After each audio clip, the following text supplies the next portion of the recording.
The road to hell is paved with good intentions. I'm pretty sure most of you guys have heard that quote before. Well, I think that that quote relates a lot to our government today.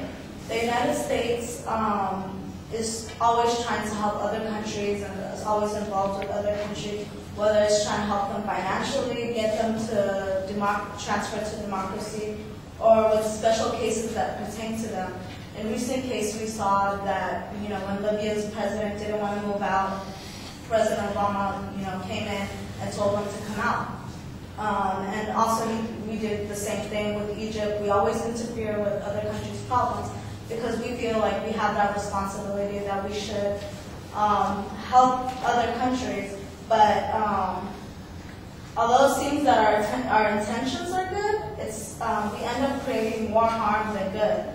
And that's why I believe that America should incorporate a non-intervention policy. Today I will give you some examples on how interfering with other countries have done more harm than good, and then show you how a non-intervention policy is, what an intervention policy is and how it would work. On March 20, 2003, the United States declared war on Iraq under the Bush administration on the basis of reasons that have set out to be as false. As we know today that we went into Iraq saying that there's weapons of mass destruction, but when we went there was actually no such thing. And recent studies today show also that the cases of deaths that we claimed that there was in Iraq and what Saddam Hussein did was not true also. And since then, over $864 billion of American tax dollars were spent on a war that took the United States nowhere. And the end result was, the outcome was a drastic economic downfall, 10% unemployment, millions of people losing their job, and America's image was weakened.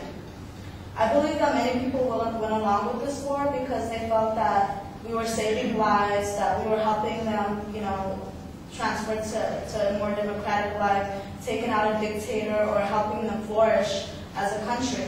But if this is what happens when we interfere, is it really worth it?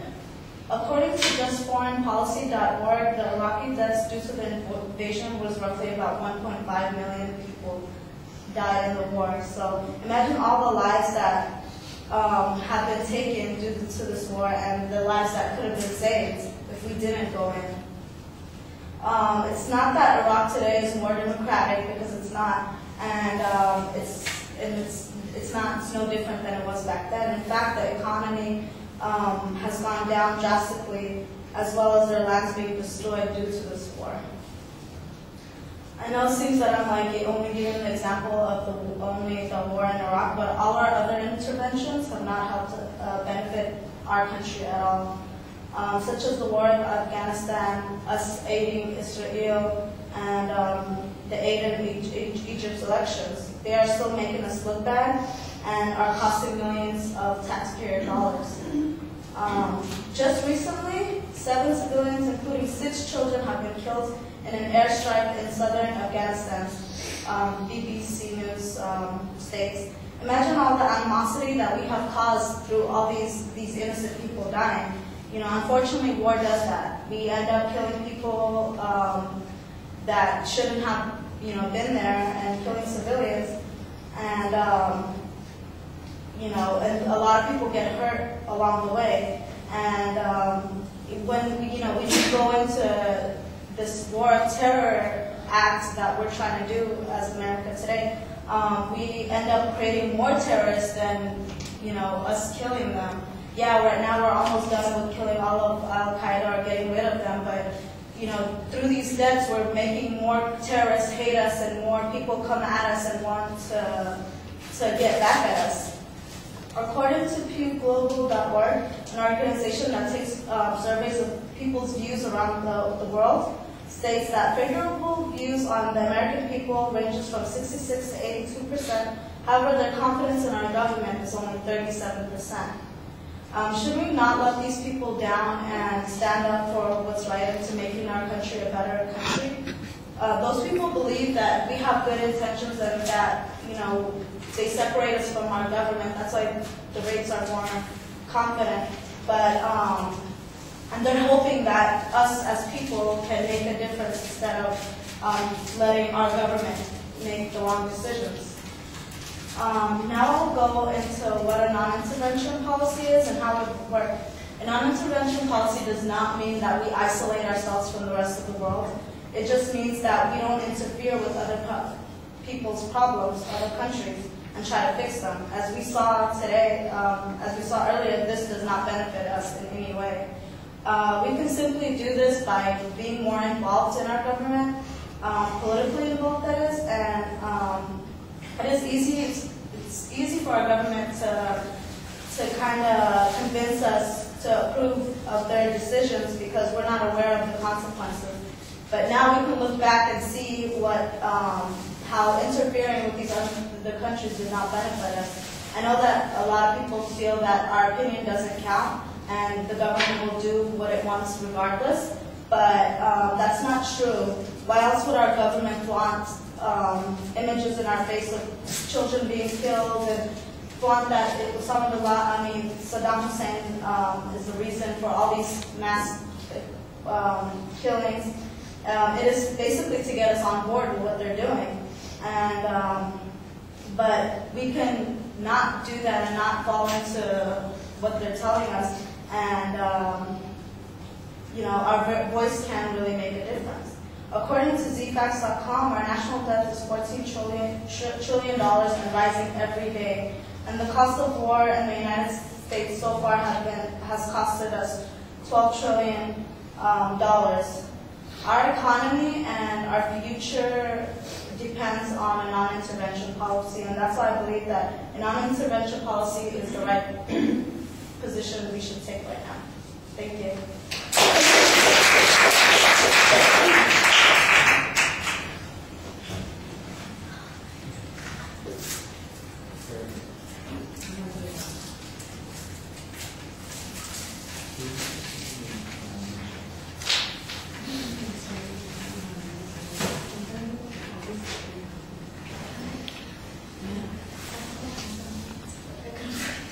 All right, Crystal, what did you think? That was a really good speech. You said and a lot, kind of like as space filler, but wasn't really noticeable.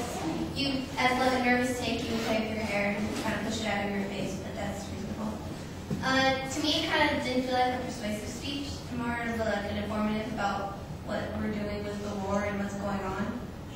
But otherwise, I thought it was really good. Your voice was really strong, and you had to make really good eye contact with us. But I liked it.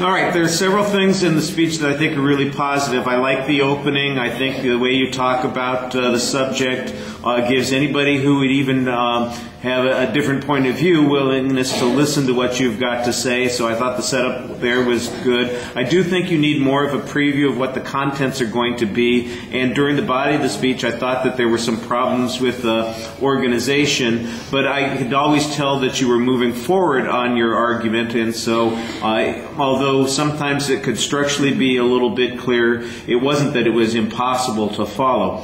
I did think that you needed to have some better data on some of the information that you were presenting. Arguments about the lack of democracy in Iraq or about Saddam's not being nearly as bad as he was originally portrayed. I think there's problems with that. The argument about WMDs, I think most people are fairly aware of. The others, I think you need some additional information on.